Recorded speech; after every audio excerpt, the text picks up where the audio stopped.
नमस्कार, जय हिंद, जय Bharat and welcome to deaf talks. This is Aditya Chand. हम लोग बार-बार न्यूज़ सुनते रहते हैं कि भाई पानी ऑन हो गया, पानी ऑफ हो गया, पानी ऑन हो गया, पानी ऑफ हो गया, पानी ऑन हो गया, पानी ऑफ हो गया। ये चीज़ें हम बार-बार देखते रहते हैं। हो क्या रहा है? ये करने की क्या कोशिश कर रहे हैं? क्योंकि यहाँ पर हमको सबको ये चीज़ पता है और इस चैनल पे मैंने बड़ा क्लियरली ये हमने करा है कि इंडस वाटर ट्रीटी का जो एब्रोगेशन और जो उसको आपने सस्पेंड करा है, उसके अंदर इमीडिएट इफेक्ट किस तरह ला सकते हैं, उसके बारे में भी थोड़ी-सी बात करी थी। लेकिन एक परमानेंट इफेक्ट लाने के लिए आपको बहुत काम करना पड़ेगा। उसके उसके बारे में भी हमने बात करी कि भई किस तरह से आपको कैनाल्स बना के इनको पानी को चैनल करके लेके जाना पड़ेगा, किस तरह से आगे क्या करना पड़ेगा और इसके ऊपर हमने डिटेल में संजय दीक्षित जी के साथ हमने डिस्कशन किया है। बट हम लोग देख रहे हैं कि भई कॉन्स्टेंटली भारत की तरफ से अभी एक डैम बंद हो जाता है, फिर खुल जाता है, फिर उधर वाला बंद होता है, फिर खुल जाता है।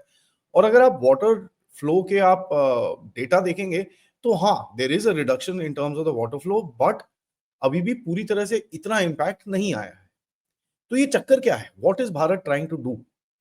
देखिए, सबसे पहले मैं आपको बताऊँ जितने भी डैम्स हैं इस रीजन के अंदर सबसे आपको मैं बताऊँ ऊपर से अगर शुरू करें आपका ये जो कृष्ण गंगा प्रोजेक्ट है आपका झेलम नदी के ऊपर, उसके बाद चेनाब के ऊपर आपका किरू है, पकुल है, उसके बाद रातिल है, सलाल है, ब्यास के ऊपर आपका पौंग डैम है, उसके बाद सतलुज के ऊपर भाखड़ा डैम है एंड उसके ऊपर रावी के पास आपका शकपुर कांडी डैम है।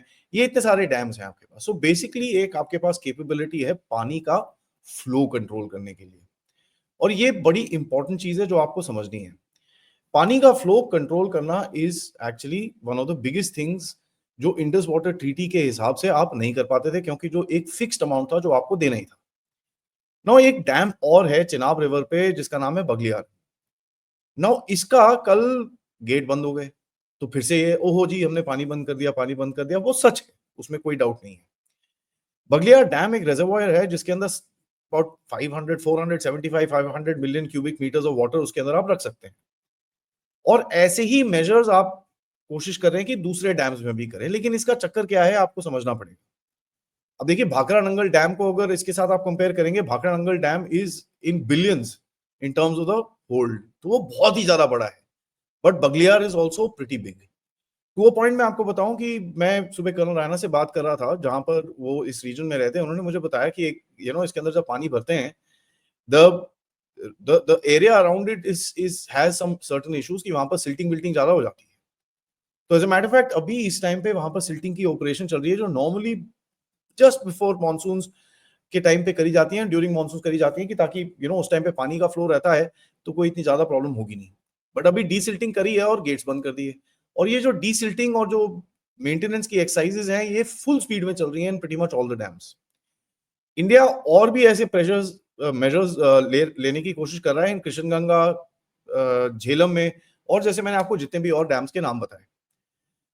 देखिए होता क्या है, पाकिस्तान के जो 75% 80% जो उसका पानी है वो बाहर से आता है, अपने बॉर्डर्स के बाहर से आता है। एंड मोस्टली अगर आप देखेंगे इंडस की नदी को आप जाते हुए देखेंगे पाकिस्तान के अंदर, जितनी भी इनकी बड़ी सिटीज हैं basically based on the Indus. Karachi है, लाहौर है, they this pretty much survive on it. Now दूसरा चीज क्या है कि भाई जो इंडस रिवर आती है उससे जो ग्राउंड वाटर भी होता है वो भी रिचार्ज होता है। तो सिटीज के अंदर जो यूज करने के लिए इनको पानी चाहिए होता है वो भी वहीं से आता है। एग्रीकल्चर बेसिकली जो 94% पानी क्लेम करता है पाकिस्तान के अंदर, जो भी मतलब निकाला जाता है जमीन से और जो क्लेम किया जाता है 94% है पाकिस्तान का। अब उस 94% एग्रीकल्चर के अंदर 80% का जो पानी है वो आप कंट्रोल करते हो। तो एग्रीकल्चर एक बैकबोन अगर पाकिस्तान की इकोनॉमी पे रहता है तो अगर आप थोड़ा सा भी उसके अंदर वेरिएशन करोगे, आपको बताइए country which has food shortages वहां पर बहुत ज्यादा इंपैक्ट आएगा। नाउ 22.9% इनकी जीडीपी एग्रीकल्चर से आती है, 24.4% इनका एक्सपोर्ट्स एग्रीकल्चर से आता है। एंड जो लाइवलीहुड मिलता है एग्रीकल्चर से is almost 2/3 of the rural population. 37% of the total labour force is applied in terms of agriculture. And 90% इसका पानी इंडस रिवर सिस्टम से आता है। और सिस्टम और बाकी जो हमारी जो रिवर्स आती हैं, so they all the 6 rivers that I am talking about. Pakistan also generates 1/5 of its electricity from hydro power. ठीक है। each one of the country's 21 hydropower plants is actually located on that Indus Valley, जो ये basin आता है ना पूरा, उसके अंदर लगे हुए हैं। पाकिस्तान ने बिल्कुल भी कैपेसिटी डेवलप नहीं करी है कि भाई किस तरह से कभी कोई शॉर्टफॉल हो जाए, बारिश कम हो जाए या बर्फ कम पड़ जाए तो उसको किस तरह से कॉम्पनसेट करेंगे, ये बिल्कुल भी नहीं है। As a matter of fact आप ये चीज देखेंगे कि जो इनका स्टोरेज है which is 10%, less than 10% of the rivers flows, and वो भी इतनी बैडली मैनेज्ड है कि वहां पर silt and this and that, इन्होंने कभी कुछ करा ही नहीं। सो द चक्कर क्या है, देखिए जो ये ट्रीटी थी, इंडस वाटर की जो ट्रीटी थी, इससे एक प्रिडिक्टेबल फ्लो पानी का आता था। प्रिडिक्टेबल फ्लो मतलब आपको पता है कि भाई 10 बजे सुबह से 11 बजे तक यहाँ से पानी आएगा। I am just giving a small example, obviously reverse ऐसे नहीं चलती हैं, बट आपको पता है कि भाई इस टाइम पे इस रिवर से इतना पानी आएगा, क्योंकि एक तो भारत डेटा देता था, ऊपर से अलाउ करता था इस पानी को जाने के लिए इन अ वेरी प्रिडिक्टेबल फैशन। सो अभी जो किया जा रहा है initially is basically creating a certain amount of you know removing that predictability. Although आप पानी को रिड्यूस कर रहे हो, बट सबसे बड़ी चीज जो आप कर रहे हो, it is removing that predictability of the पानी, कि भाई हमको पता है इस टाइम पे पानी यहां से आएगा, ये चीज नहीं पता है। Now they don't know that this water will actually come, and to a point ये चीज इनको हर्ट करनी शुरू हो चुकी है। इनके डिफेंस मिनिस्टर ने बोला है कि भाई, कहते हैं कि भैया हम किसी भी स्ट्रक्चर जिस जो भी बनाया गया हो कहीं पे पानी रोकने के लिए, हम उसको जाके तोड़ देंगे, हम अटैक करेंगे, ये वो एंड ऑल दैट नॉनसेंस। तो इनको लगता है, I mean at the end of it they must understand, if they actually hit a dam and manage to break it, which is very difficult by the way, अगर उसको तोड़ना तोड़ना चाहे भी तो बहुत डिफिकल्ट होता है। Dams are made with reinforced concrete, इतना इजी नहीं होता उसको तोड़ना। Let's say they are able to break it also, ओ भाई साहब अगर तोड़ोगे ना तुम्हारे पूरे के पूरे शहर बह जाएंगे। ठीक है जी, ये चीज इनको समझ में आनी चाहिए, बट खैर इनके पास इतनी अकल नहीं है, ये चीज तो हमको बड़ी क्लियरली पता है। टू अ पॉइंट आप देखेंगे कि सब काफी इनके there is a lot of flutter right now, और भारत की जो पोजीशनिंग है मैं उसके ऊपर एक सेपरेट शो करूंगा, क्योंकि this requires a little larger discussion as far as China, Pakistan and some other things is concerned. Bharat की जो एक अग्रेसिव पोजीशनिंग अभी है, उससे एक और इनप्रिडिक्टेबिलिटी बनी है, अनप्रिडिक्टेबिलिटी बनी है, where Pakistan does not know यार अभी तक तो भारत को ठोक देना था हमको, ये हुआ क्या है, what are they trying to do. पता है ठोकेंगे, हमको भी पता है हम भी ठोकेंगे, लेकिन कब is a question which is now eating up the Pakistani army. To a point रात को 12-12 बजे पॉलिटिकल पार्टीज की मीटिंग्स हो रही हैं, 12 बजे 2-2 बजे रात को प्रेस कॉन्फ्रेंसेस होती हैं, 2 बजे रात को फिर भाई स्टेटमेंट दिए जाते हैं, तो इनकी थोड़ी हालत ऑलरेडी खराब होनी शुरू हो चुकी है। अब यहां पर मैं आपको एक और इंटरेस्टिंग सी चीज बताऊं।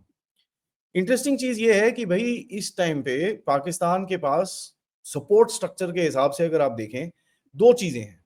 ठीक है, एक है भाई एक है भाई चाइना के ये जो मिलिशिया शिप्स वहां पर आए हुए हैं, मैं आपको दिखाता हूं। वो सोच रहा है कि भैया ये यहाँ से थोड़ी लिसनिंग लिसनिंग करके ना, अगर कुछ करना हो हैरेसमेंट तो वहां से कर सकते हैं। बट खैर उसका भी ऑब्वियसली वॉर गेम हमारे पास करी हुई होगी, और किस तरह से उसको गेम आगे करना है वो हमारे पास है। तो ये रेड वाले जो आप देख रहे हैं, these are all Chinese fishing vessels. ठीक है, कई लोग बोलते हैं दीज आर आर्म्ड, कई लोग बोलते हैं दिस थिंग, बट जो हमको अभी तक इंटेलिजेंस पता चली है, 224 टोटल वेसल्स हैं इस रीजन के अंदर, and most of them seem to be smaller boats rather than the larger boats, क्योंकि हमारी फोर्सेस भी इनके ऊपर नजर रखती हैं, और इनको स्कटल करना इतना इजी, इतना डिफिकल्ट नहीं होता। You just send couple of warships, fire over the heads, ये भाग जाएंगे वहां से। एक टर्किश शिप आया अभी तक, अब एक आया है, हाँ बहुत ज्यादा आ गया एक, बट इन एनी केस वो भी गुडविल विजिट आज जा रहा है वहां से। नाउ देखिए, आपको दो चीजें पाकिस्तान के बारे में और भी समझनी पड़ेगी, क्योंकि जो flow of things into Pakistan भी रेगुलेट किया गया है। जैसे मैंने आपके साथ कवर किया था कि भाई आप देखेंगे कि उनका अभी ट्रेड पे भी आपने लात मारी है, जो जर्नलों की बीवियां लक्स के साबुन यूज करते थे वो भी बंद हो गए हैं। सो उसके ऊपर भी आपने हिट मारा है। बट एक और चीज है जहां पर डोनाल्ड ट्रंप का एक गेम आया है। डोनाल्ड ट्रंप ने कल बोला कि भाई ईरान से जो भी तेल लेता है वो हम बंद करेंगे ना। ईरान से जो तेल लेता है, अगर आप देखेंगे पाकिस्तान का बहुत सारा तेल ईरान से आता है, बहुत सारा। ठीक है, टू अ पॉइंट 14% इसका एनुअल फ्यूल कंजम्पशन ईरान से वो इलीगली इंपोर्ट करता है। ठीक है, वहां पर गाड़ियां चलती हैं, वहां पर पाइपलाइंस बिछी हुई हैं, मतलब जो कोर कमांडर क्वेटा बैठता है उसका काम ये होता है कि जितना इलीगल फ्यूल वहां से लाके पाकिस्तानी मार्केट्स में डाल सके वो करता है। एज मैटर फैक्ट आपको याद होगा करीब 2 साल पहले बीएलए ने एक अटैक के अंदर क्वेटा के अंदर इनका जो फ्यूल स्टोरेज था वो उड़ा दिया था। ठीक है, तो इनके पास ये चीज काफी रखते हैं। और यहाँ पर अभी पाकिस्तान के अंदर जो स्ट्रेटेजिक सर्कल्स हैं, not these stupid media people and all that stuff, ये जो एक्चुअल स्ट्रेटेजिक सर्कल्स हैं specially in the army and all that, उसके बारे में इंटेलिजेंस ये है कि दे आर नाउ वरीड कि यार तेल कहाँ से लाएंगे भाई, ये तो सारा यहाँ से भी बंद हो गया। अब अमेरिका अगर पीछे पड़ना शुरू हो गया, अमेरिका को तो पता है इलीगली हम ले रहे हैं, अगर ये यहाँ पर पीछे पड़ने शुरू हो गए तो गड़बड़ हो जाएगी। गड़बड़ एक और है कि जो अब्बू जान का तेल है, जो अभी जो दूसरा छोटा अब्बू जान है इनका विच इज चाइना, उसका भी तेल बंद है। तो पाकिस्तानीज आर नाउ सेइंग कि यार okay, this is getting a little interesting, क्योंकि दोनों तरफ से अगर वो कूटेंगे और चाइना को एक जगह कूटा जाएगा तो you think China will come and help out as much, because उसके पास अपनी क्राइसिस वहां पर खड़ी होगी। सो देखिए, this is not a regional game, this is becoming, ये इंडिया पाकिस्तान का गेम नहीं है, this is becoming a more of a regional and rather if I may say a global sort of an issue.